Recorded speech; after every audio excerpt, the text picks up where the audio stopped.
Hello बच्चों, so let's understand the question first. The question says the metallic bond strength in first transition series increases from. Okay, so यहाँ पर हमसे पूछा गया है metallic bond strength के बारे में.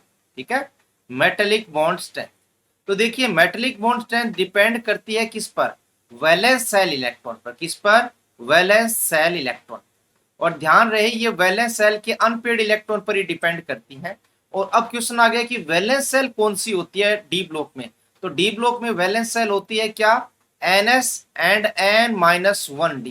तो इनमें जितने इलेक्ट्रॉन्स होते हैं उनके इंट्रैक्शन के कारण मेटेलिक बॉन्ड स्ट्रेंथ आती है. तो जितने अनपेड इलेक्ट्रॉन उतनी ही मेटेलिक बॉन्ड स्ट्रेंथ क्या होती है?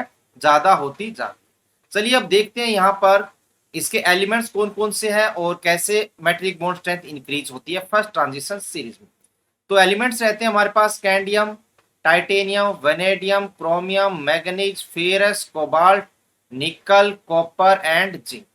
तो यहाँ पर देखिए इनका जो कॉन्फ़िगरेशन है वो क्या होने वाला है. स्कैंडियम का रहता है क्या? 4s2 and 3d1. इसके बाद ये s2d2 और ये रहेगा s2d3. This is s1d5. This is s2d5. This is s1d6 sorry s2d6 and this is s2d7.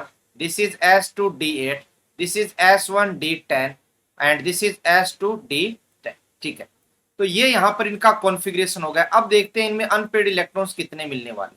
Scandium में कितने हो गए? 1 पेड इलेक्ट्रॉन 1. यहाँ पर डी क्योंकि एस में तो 2 पेड है, इसमें हो जाएंगे 3.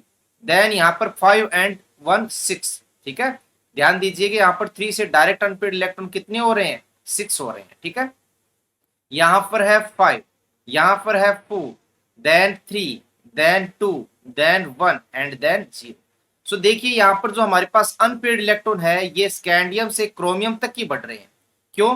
क्योंकि 1 2 3 6 उसके बाद में क्या हो रहे हैं? कम होते जा रहे हैं. ठीक है, तो यहाँ पर अनपेड इलेक्ट्रॉन की वैल्यू अगर बढ़ रही है इसका मतलब यह है कि जो मेटेलिक बॉन्ड स्ट्रेंथ है वो क्या होती जाएगी? बढ़ती जाएगी.